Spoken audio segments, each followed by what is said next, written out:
What's up, good people? Mark Holmes here, and as always, I want to thank you all for watching, commenting, subscribing, and being part of the Joe Boo Sports Report. Without you guys, as well as you ladies, you know that this literally does not work. Man, okay, it is Thursday night.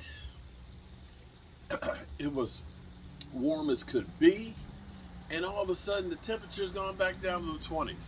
Yesterday it literally hit like 68 degrees.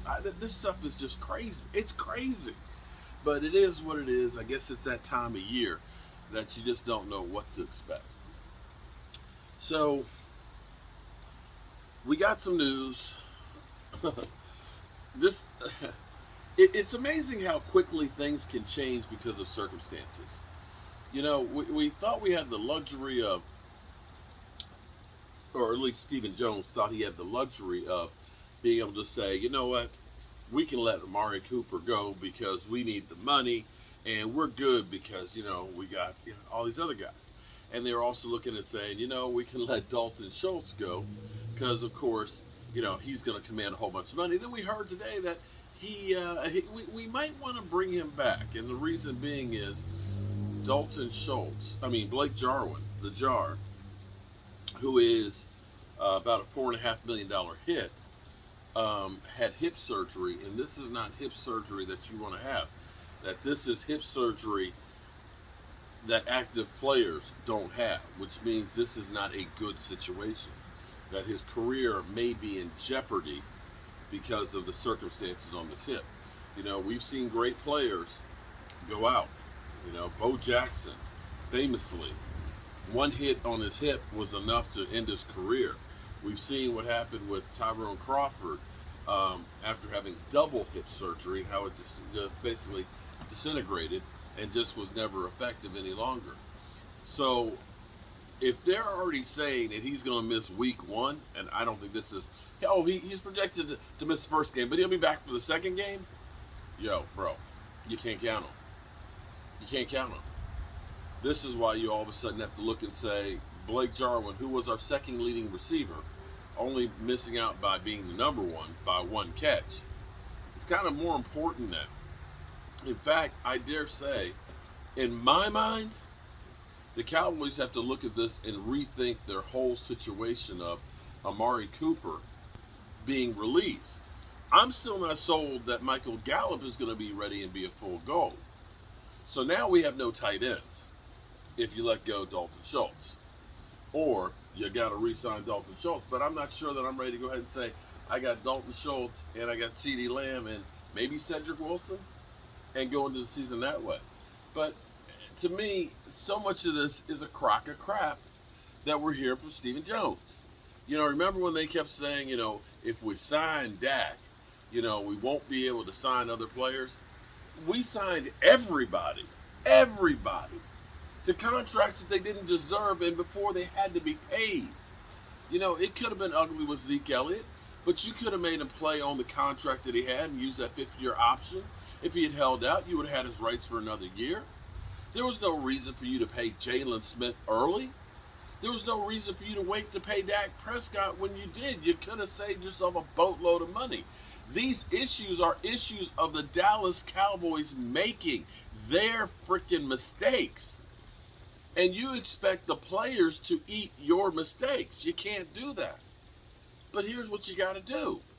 And this whole thing of, if we go all in like the Rams and everything else, it doesn't seem to be stopping the Rams from trying to work out another extension for Aaron Donald, did it?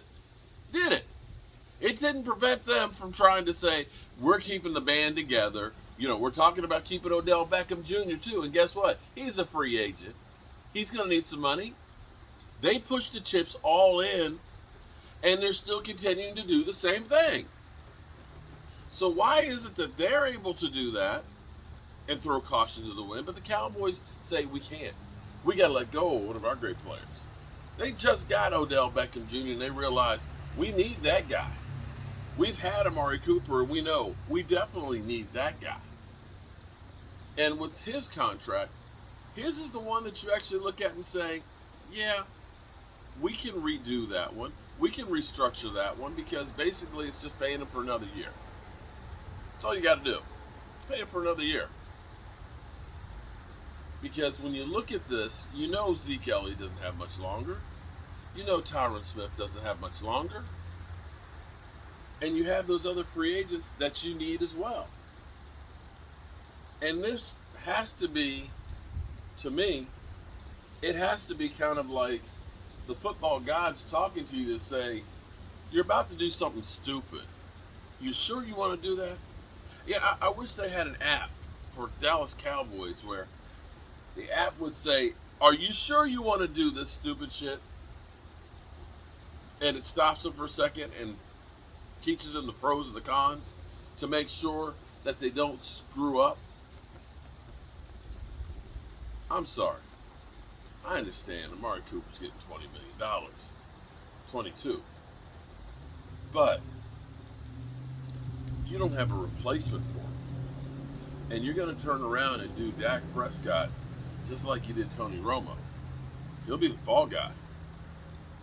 You'll end up having basically CeeDee Lamb and a bunch of guys. And that's not how you're going to be able to win in football this year. The Cowboys are going to have to make some tough decisions and bite the bullet when it comes to money. You just are. And please, don't give me this whole bullshit that, if we do that, we're going to be hamstrung in years coming up. Because you know what's going to happen in years coming up? I'm going to tell you what's going to happen. Running backs will be getting $25 million because the salary cap is going to blow up. Edge rushers are going to be getting like $35 million. Quarterbacks are going to be getting like $60 million. Guys, the new money hasn't even started yet. And won't until next year. The salary cap is not going to be an issue, literally, next year. The projections are off the chain. And this is probably the best time ever to push money into the future because you know it's going to explode. All you have to do is get through this season.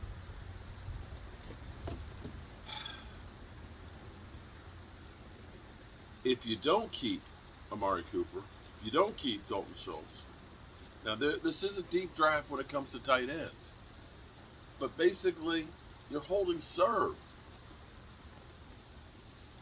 You're holding serve when you know you need a one technique monster, when you know you need a linebacker, when you know you need a guard that's a road grader and an offensive tackle.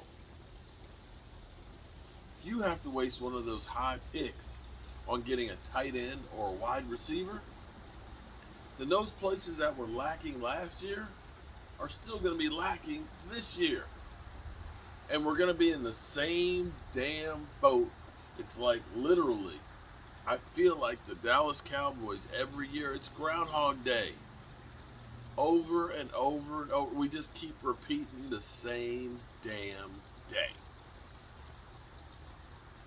Jerry, Steven, get your act together. That's all I got to say. But definitely, I think the jar, having that hip surgery, definitely changes how the Dallas Cowboys have to do their business. All right, good people. I'm going to catch you all later. Go back to watching some more of the Combine. And God willing, I'll see you tomorrow. Peace.